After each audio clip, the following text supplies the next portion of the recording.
Langit menggantung kelabu di atas taman kecil di sudut kota. Pohon-pohon trembesi berjajar rapi. Daunnya berguguran perlahan saat angin sore menyapa pelan. Hujan turun ringan, rintik-rintik kecil yang jatuh tanpa suara, nyaris seperti bisikan. Di bangku tua dekat kolam kecil, seorang gadis duduk sendiri. Ia mengenakan hoodie biru tua, dengan celana jeans dan sepatu kanvas yang sudah sedikit pudar warnanya. Namanya Alia, 21 tahun. Di pangkuannya tergeletak sebuah buku sketsa yang sudah setengah basah. Tangannya menggambar pelan, matanya sesekali menatap ke langit. Bagi Alia, hujan bukan hal yang menyedihkan. Justru sebaliknya, ia merasa paling hidup saat langit menangis. Ada ketenangan yang tidak bisa dijelaskan. Tak lama kemudian, suara langkah tergesa memecah kesunyian. Seorang pria berlari masuk ke taman dengan sebuah map plastik di tangannya, mencoba melindungi kepalanya dari rintik hujan. Ia mengenakan jaket tipis dan membawa tas ransel hitam. Raka, 22 tahun, baru saja pindah ke kota ini seminggu lalu untuk menyelesaikan kuliahnya. Ia tampak kebingungan mencari tempat berteduh, sampai akhirnya pandangannya tertuju pada bangku kosong di sebelah Alia. Boleh duduk enggak? Tanyanya, sedikit terengah. Alia hanya melirik singkat dan mengangguk. Kecil. Raka langsung duduk, masih sibuk menepuk-nepuk pundaknya yang basah. Kok enggak pakai payung? Tanyanya setelah beberapa detik hening. Alia menjawab tanpa menoleh. Aku suka hujan. Raka tertawa pelan. Sama. Tapi tubuhku enggak. Apalagi kalau sampai masuk angin. Alia tersenyum tipis, lalu kembali fokus ke sketsanya. Raka melirik ke arah buku sketsa itu. Kamu seniman? Seni rupa, jawab Alia singkat. Kamu, teknik. Tapi, aku kayaknya bakal sering ke taman ini. Nyaman. Hanya kalau hujan? Tanya Alia kali ini menoleh. Kalau bisa sih iya. Soalnya ada alasan buat ketemu kamu lagi. Alia tak menjawab. Ia menutup buku sketsanya, menyelipkannya ke dalam tas, lalu berdiri. Aku pergi dulu. Hujannya mulai deras. Boleh aku temani? Sampai gerbang? Tanya Raka spontan. Alia mengangguk. Mereka berjalan beriringan, berbagi payung darurat berupa map plastik milik Raka.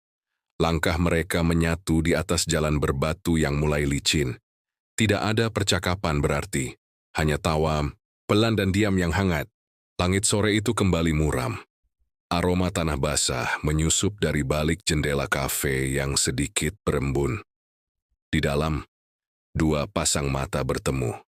Masih di tempat yang sama, masih dengan hawa yang belum ingin beranjak. Kayaknya kamu memang cocoknya. Nongkrong di bawah awan kelabu, ucap Raka sambil tersenyum. Alia mengangguk pelan. Dan kamu mulai muncul setiap hujan turun, seperti payung yang datang tepat waktu. Raka tertawa kecil. Boleh jadi. Tapi kalau aku terus datang, kamu keberatan. Alia tidak menjawab. Ia hanya mengaduk coklat panasnya perlahan. Lalu, berkata pelan, aku cuman gak ingin kehilangan sesuatu yang belum sempat aku miliki. Raka terdiam. Lalu, dengan nada lembut ia berkata, kalau begitu, biarkan aku tinggal lebih lama, di samping kamu, di bawah hujan ini. Namun kesempurnaan tidak pernah abadi, seperti langit yang tak selamanya biru, atau hujan yang tak selalu membawa kehangatan. Beberapa hari setelah sore yang hangat itu, semuanya mulai berubah. Alia duduk sendiri di bangku taman yang mulai ia hindari sejak hari itu. Raka tak datang, sudah 3 kali hujan turun, tapi tak sekalipun sosok itu muncul. Dia mencoba memahami, mencoba percaya, tapi kekosongan selalu datang lebih dulu daripada kepastian. Sebuah pesan akhirnya datang di sore keempat. Maaf, kayaknya kita harus bicara nanti. Ada yang harus aku jelaskan. Hanya itu. Tidak ada salam. Tidak ada nama panggilan sayang seperti biasanya. Tidak ada tawa, tidak ada pelukan dalam kata-kata. Alia hanya menatap layar ponselnya lama, sebelum akhirnya menutupnya. Dan kembali menatap langit yang mulai gelap. Ketika mereka bertemu di kafe malam harinya, suasananya sudah jauh berbeda. Raka tampak gugup, seperti seseorang yang menyesal tapi Tidak tahu bagaimana cara menyembuhkan luka yang belum sepenuhnya terbuka. Aku ketemu orang tuaku minggu lalu, katanya pelan. Mereka akhirnya tahu tentang kamu. Alia tidak mengatakan apa-apa, hanya menunggu kelanjutan kalimat yang terasa seperti pisau yang belum menancap, tapi sudah menyakitkan. Mereka nggak setuju. Mereka bilang kamu nggak cocok buatku. Katanya, kamu dari dunia yang berbeda. Kata-kata itu seperti gerimis yang berubah jadi badai. Pelan, tapi menghantam perlahan sampai ke dasar hati. Alia menggenggam gelas coklat panas yang sudah dingin. Dan kamu, suaranya nyaris tak terdengar. Kamu setuju sama mereka? Aku nggak tahu, Alia. Aku sayang kamu, tapi aku juga nggak bisa langsung menentang mereka. Alia mengangguk, kecil menelan kalimat yang sebenarnya ingin ia lemparkan dengan marah. Tapi tak ada air mata. Tak ada suara tinggi, hanya diam yang lebih menyakitkan daripada kemarahan apapun. Aku cuma butuh tahu satu hal, Raka, katanya akhirnya. Kamu masih mau perjuangkan kita? Raka tidak menjawab. Diamnya adalah jawaban yang paling keras. Beberapa hari berlalu, Alia tidak datang ke taman. Buku sketsanya tetap kosong. Tidak ada senyum, tidak ada semangat untuk melukis ulang hari-hari seperti dulu. Ia kembali ke dunia yang sepi, di mana tak ada yang perlu ditunggu, tak ada yang perlu dipercayai terlalu dalam. Sementara itu, Raka berdiri di depan pintu rumah orang tuanya. Ia teringat bagaimana tatapan ibunya saat menyebut nama Alia. Wajah ayahnya yang tegas, suara mereka yang penuh harap tentang masa depan yang berbeda dari apa yang ia bayangkan bersama Alia. Aku berdiri di antara dua dunia, pikir Raka. Yang satu membentukku, yang satu lagi menghidupkanku. Tapi karena terlalu takut kehilangan yang lama, aku malah kehilangan yang membuatku utuh. Suatu sore, saat hujan kembali turun dengan deras, Raka datang ke taman sendirian. Ia duduk di bangku yang biasanya ia bagi bersama Alia. Payung biru kecil masih disimpannya, tapi warnanya mulai pudar, seperti kenangan yang pelan-pelan hilang warnanya. Ia menatap ke arah kosong di sampingnya, tempat di mana seharusnya Alia duduk. Hanya rintik hujan yang menemaninya kini. Dan diam. Diam yang dulu terasa hangat kini hanya menyisakan dingin. Hari-hari berlalu dengan berat. Alia mencoba mengisi kekosongan yang kian menganga di dadanya. Tapi setiap sudut kota, setiap tetes hujan, mengingatkannya pada Raka. Pada janji yang perlahan terkikis. Raka sendiri terjebak di antara dua dunia, yang tak bisa disatukan. Orang tuanya terus menekan, mengingatkan tentang masa depan yang sudah direncanakan, tentang harapan keluarga yang tak bisa ia abaikan begitu saja. Suatu sore, Raka berdiri di depan sebuah ruangan kecil yang dipenuhi oleh foto-foto keluarga dan buku-buku tua. Ibunya menatapnya dengan mata penuh harap. Kamu harus pilih, nak, antara dia atau kami. Raka menggenggam tangan yang dingin itu erat. Jantungnya berdegup kencang, tapi suaranya pelan. Aku tak ingin memilih, Bu. Namun dunia tak pernah sederhana. Pilihan itu harus dibuat. Di sisi lain, Alia yang sudah mencoba melangkah maju mulai merasakan betapa sulit melepaskan seseorang yang pernah menjadi segala-galanya. Setiap malam, ia menulis di buku hariannya. Air mata menetes tanpa suara.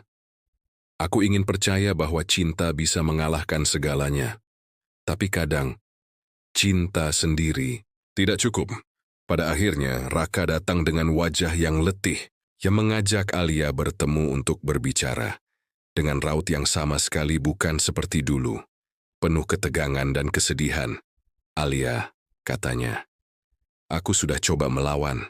Tapi mereka tidak akan pernah merestui kita. Aku harus memilih. Aku tidak ingin kehilangan mereka, tapi aku juga tidak ingin menyakitimu. Alia menatapnya, hatinya retak. Kalau memang begitu, mungkin kita harus berhenti di sini. Ini bukan yang aku inginkan, Raka berbisik. Tapi ini kenyataan. Alia menjawab dengan suara nyaris patah. Hujan turun di luar, menetes deras ke tanah, seperti menangis bersama mereka. Mereka berdua berdiri dalam diam, mengetahui bahwa jarak yang tercipta bukan sekadar ruang tapi juga waktu, dan hati yang mulai menjauh. Setelah pertemuan itu, rasa sepi seolah menjadi teman satu-satunya Alia. Ia melewati hari-hari dengan berat, menatap langit kelabu yang tak pernah memihak. Raka pun seperti hilang dari dunianya, hanya meninggalkan kenangan yang semakin mengabur. Alia mencoba menghubungi Raka, namun balasan yang datang makin menjauhkan daripada mendekatkan. Di sisi lain, Raka merasa tercekik oleh tuntutan keluarganya, sekaligus terbakar oleh rasa bersalah yang dalam. Hingga akhirnya, Raka membuat keputusan yang paling sulit. Ia menulis surat panjang, ungkapan isi hatinya yang selama ini terpendam. Surat itu bukan hanya untuk Alia, tapi juga untuk dirinya sendiri, sebagai pengakuan atas luka dan penyesalan yang tak terucap. Dalam surat itu, Raka berkata, "Alia, aku tidak pernah ingin melepaskanmu, tapi aku terjebak dalam harapan yang bukan milikku. Aku mencoba bertahan, tapi semuanya terasa semakin hancur di tangan. Aku ingin kau bahagia, walau bukan denganku. Maaf, karena aku tak mampu menjadi yang terbaik untukmu." Alia membaca surat itu dengan tangan gemetar. Tangisnya tak tertahankan, bukan karena kehilangan semata, tapi karena ia tahu ini adalah akhir dari sesuatu yang dulu begitu indah. Mereka berdua sadar, ada satu pilihan terakhir yang tersisa, pilihan yang paling menyakitkan, namun tak bisa dielakkan. Surat itu menyisakan keheningan yang berat di antara Alia dan Raka. Setelah berhari-hari tenggelam dalam perasaan yang tak terucap, akhirnya mereka bertemu kembali. Bukan untuk menyambung, tapi untuk mengakhiri. Di sebuah taman yang dulu penuh tawa dan harapan, mereka duduk berseberangan, dengan langit kelabu yang seolah ikut merasakan pilu mereka. "Aku tidak ingin ini menjadi perpisahan yang penuh dendam atau luka," kata Alia dengan suara pelan. Matanya menatap Raka. "Aku juga," jawab Raka, suaranya berat. "Tapi aku sadar, kadang cinta tidak cukup untuk melawan segala kenyataan." Mereka saling bertukar pandang, seolah mencari kekuatan terakhir dalam tatapan masing-masing. "Aku harus memilih jalan hidupku yang lain," ujar Raka. "Ini bukan karena aku berhenti mencintaimu, tapi karena aku harus bertahan dengan cara yang bisa aku lakukan." Alia mengangguk, air matanya mulai mengalir tanpa mampu dibendung lagi. "Kita pernah punya kenangan indah," katanya. "Itu yang akan selalu aku simpan, di bawah hujan yang sama." Dengan perlahan mereka berdiri.